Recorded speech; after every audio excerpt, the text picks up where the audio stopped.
M61, south north.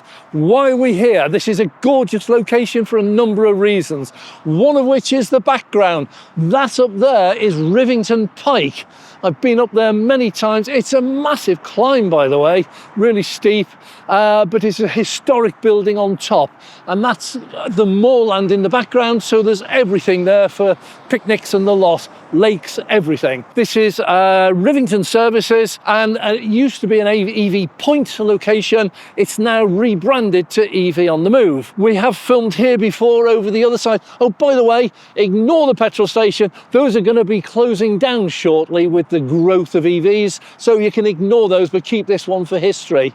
But over the other side, you've got your car EV chargers, but we're over here today at the commercial one, and we have some choices here.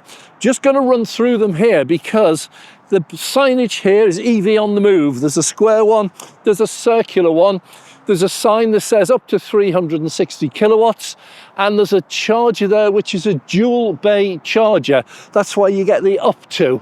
If you're the only one, you can get up to 360 kilowatts. If there's two of you charging, you'll share the power. Why is this important? Caravans, very simple. Previously, you've had to unhitch your caravan, park it up somewhere, come and charge your car at the normal chargers, and then go and hitch up again afterwards. You've got drive-through bays here.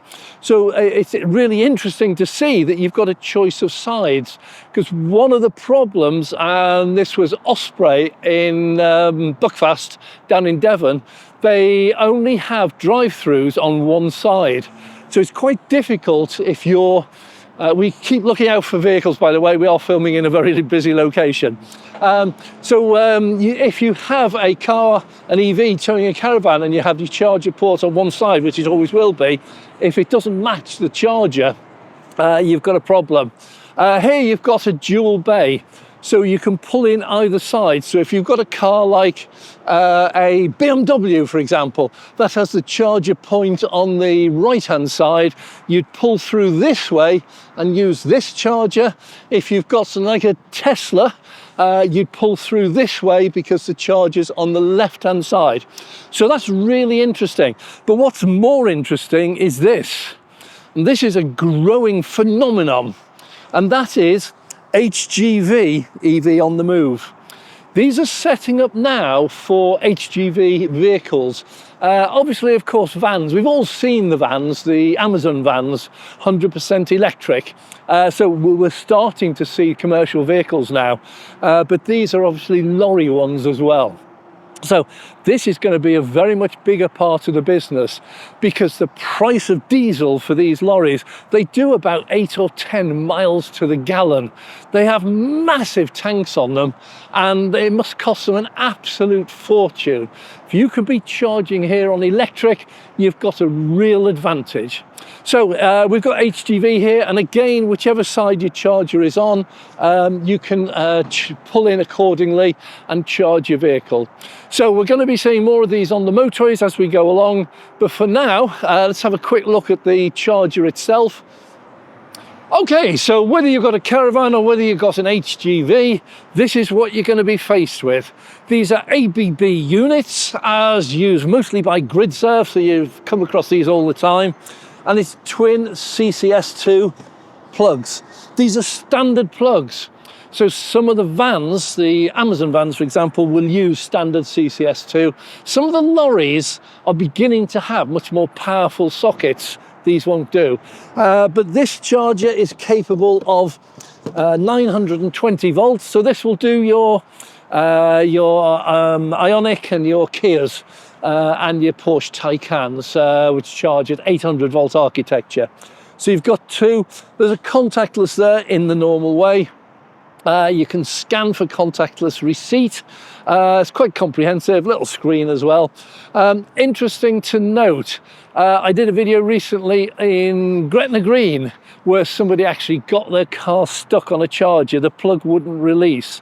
And a lot of the viewers commented, why don't you just press the emergency stop button on the charger? And I said on that video that most of them don't have it. I've just done a walk around here, and there is no emergency stop button on this one either. The release now is all done by the car or the app. That's it. These don't any longer have an emergency stop button, although if you want an isolator, it's a special screw fitting. You can isolate it, but not use that to stop a charge if your car is locked into that. I'll leave a reference down below if I can to link to that video. So here we go. It's a very straightforward one. Use it in the normal way, and then you're off on your way on your holidays. Now, it's really interesting to note that while we've been here, cars and lorries have been hurtling past us safely. We are well off the danger route. But we've seen a number of EV cars driving past, and they would have used the EV chargers nearer the services. This is an HGV one and a caravan one. And it's sad to say that despite lorries pulling in and pulling out all the time, and it's fairly busy at the moment, we've not seen this one being used. So it's an indication of this seems to be ahead of its time. So it's waiting for the transport industry to catch up with EV usage on commercial travel. So that is going to change over time. We've already seen it with the Amazon vans. They're now, a lot of them, 100% electric. Ford is concentrating on the commercial side, and the Transit E is a very popular van indeed. And in fact, Jim Farley has just come back from a trip to Europe where he drove a Transit E right through Europe. But one of the things he did say, he did a road trip in an F-150 Lightning in America, and he's just completed a drive through Germany and Austria and into Italy in Europe. And he said he was stunned by how good the charging network is over here in Europe. It's not. We are really critical of our charging infrastructure, but compared to America, he says this is an absolute dream. So all I can say is I'm glad I'm not in America, because it must be really bad over there. Well, charging scene is improving all the time. Things like this, we're getting ahead of the game. There's 12 bays over there for cars, same on the opposite side. So we are now getting these big hubs in all the motorway services. So we are seeming to be ahead of the game. America itself, still way behind the time.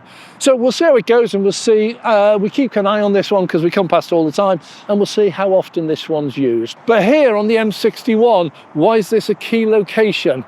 Well, if we're heading north from here, we just join up with the M6, and the M6 joins near Preston, and there's a brand new Tesla supercharger open to all at Preston, a place called Walton Summit. We do separate video for that one. Going north from there, you're onto the M6, so you go up through Lancaster, and then right the way up to the T-Bay, and these are dedicated Tesla ones, but there's grid serves all along the way, particularly Lancaster. There's 12 new ones gone in there, northbound and southbound. Going further up, you get up to Carlisle, and then just beyond that is Gretna Green. You're actually over the border into Scotland, and Gretna Green has a massive variety of Tesla chargers open to all. Plus they've got Apple Green, plus they've got Ionity, plus they've got pretty much everything up there. Gretna Green is a lovely location now. Heading south, where do we get to?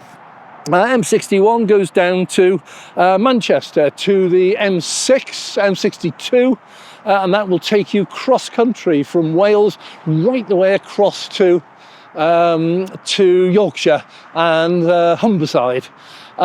Going south from there, we're heading down into the Midlands to Birmingham. So this is a fantastic location. So we got the two hubs. This one's great for caravans, great for HGVs. The next one up, which is Walton Summit, that's great if you are looking to use a Tesla supercharger open to all the 250 kilowatts. So fabulous location. I'm going to have to get up there again when the weather changes, because that's a gorgeous place. Fantastic views from the top. But for the moment, that's it from EV Point, now EV on the Move, or HGV on the Move as they call it here.